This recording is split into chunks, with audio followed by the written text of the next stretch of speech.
Hey guys, and welcome to Pheas Airsoft, where today I'm going to start setting up my M904H by Double Eagle as a DMR.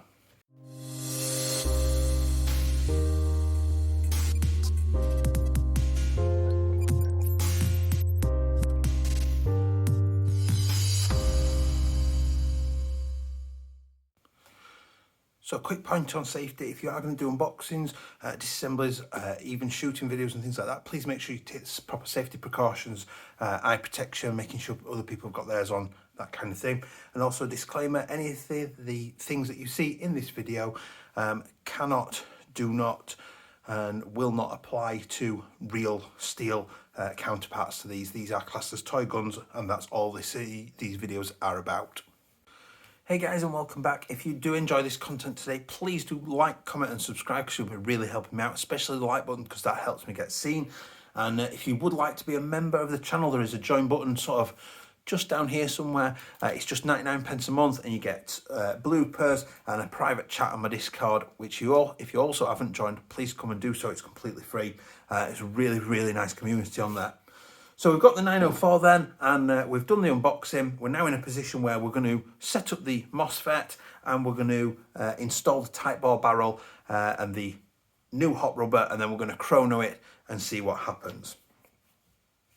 So what I've got then is I've got the adapter and an 11.1. The reason I'm going to use an 11.1 is just because I want, with a higher FPS, it's a DMR, I need to know that it's sort of going to be snappy at finishing off those shots. So I'm just going to get my sheet.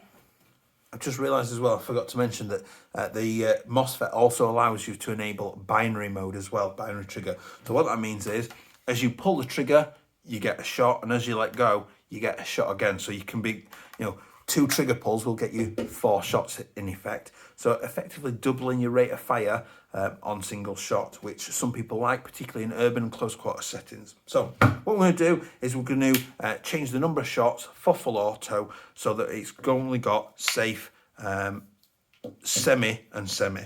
So I'm just going to use the adapter and plug the adapter on. Bring it out there. I do think it's a really nice touch that they include the adapter in there. I'm going to drop that in there and plug this in. So we did get a tiny little buzz, which indicates it's on. Now what it says here is instructions: 1 to 5 shots. Move the lever to the safe position. Pull and hold for 3 seconds. We get a vibrating. Pull the trigger 1 more time, and the mode will be emitting. Yeah, set. So 1 trigger, and then switch it to auto, and then off. Now what I've done there then, so we put it in safe, we held the trigger until we got 3 short beeps. That means it's in programming mode. We pull the trigger once to say we want to deal with mode 1, which it beeped again for, and then I can pull the trigger up to 5 times, and it will give me the correct number of vibrations. So if I'd done 2 shots, it'd buzz twice, 3 shots 3 times, so on and so forth. When I'm happy with the number of shots, I then turn it around to auto, and it stores that setting. So now, when I pull the trigger, here we go: safe, semi, auto. Nice, I am happy with that. So we're now in a position where our DMR is a little bit closer to being ready, because our MOSFET is configured and stopping me from having access to full auto. If I wanted to undo these settings, what I can do is, let me just double check. Yeah, just want to double check. So the correct settings then are, you put it in safe and you hold for 5 seconds until you get a long buzz. So I'll lift this up until we can hear it. So the battery's in, we're in safe.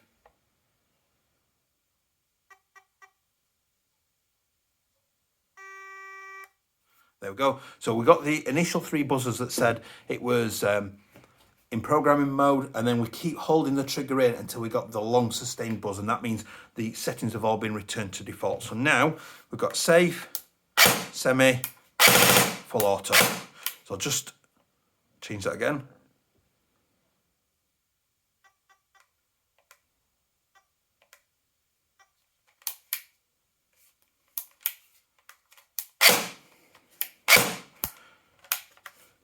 Sorted.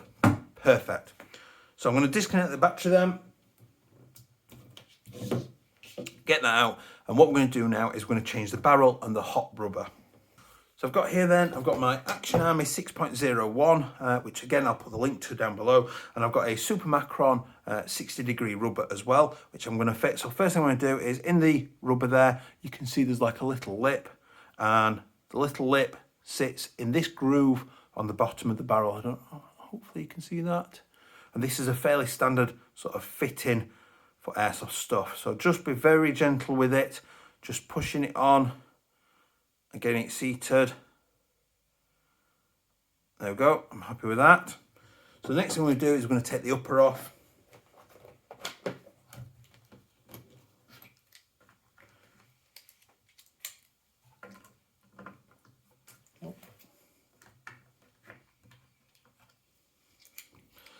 So hopefully number 3 bit, it is a number 3 X or Allen key head.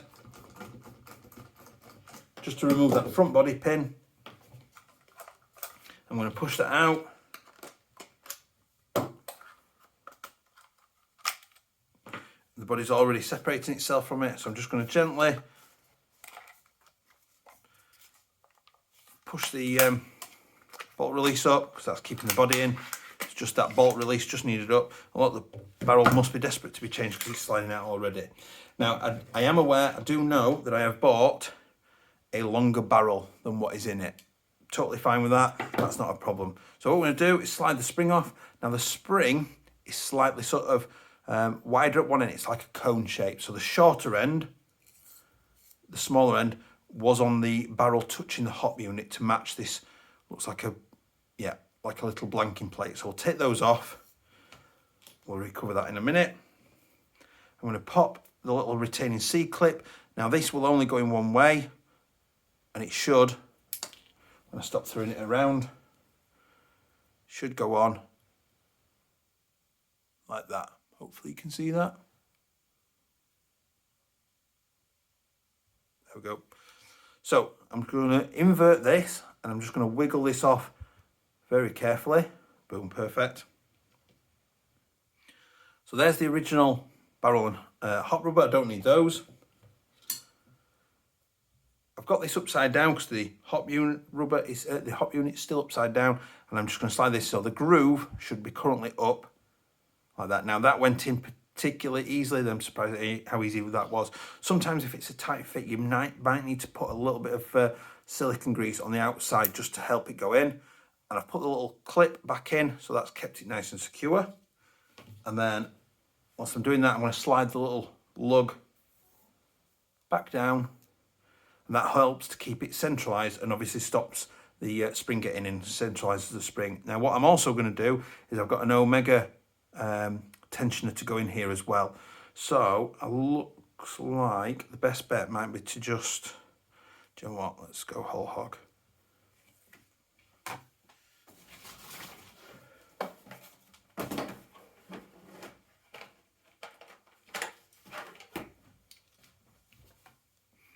So I'm just going to pull this clip off.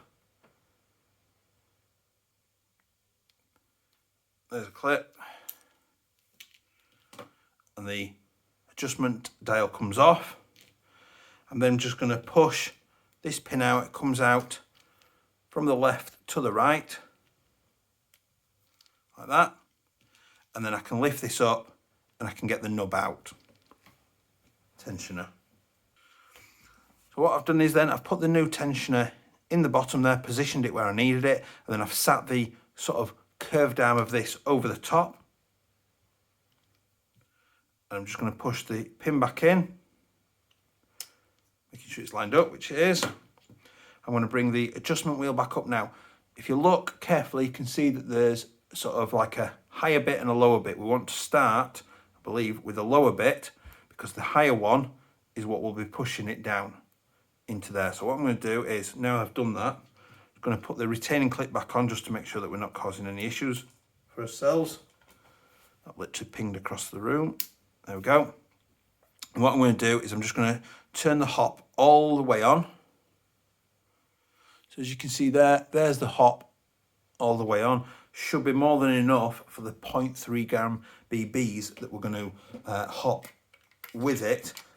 Considering it's a sort of DMR stroke sniper, you should be really using sort of 0.3s, maybe a little bit heavier. Some people swear by sort of 3.6s, I believe, particularly if they're running a sniper rifle, I know, just for the consistency and accuracy out of those. So we will be shooting 0.3 through these in the next video. Excuse me. So I'm just going to slide that back together.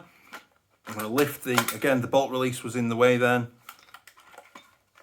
Pull the charging handle. A little bit tricky, especially when I'm leaning over a work counter.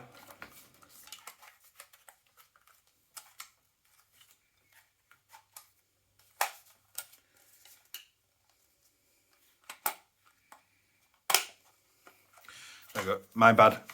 I was trying to twist it whilst pushing it. I'm not sure why. The spring is working really well on the barrel and hock because it keeps the body sort of springing open without the pin in. So that means that the spring on there is nicely keeping the barrel pushed against the gearbox, which is what you want really, because it helps to maintain that nice tight air seal. So tighten that screw back down. Right. So I'm going to go and get this chrono now and let's see what this is doing.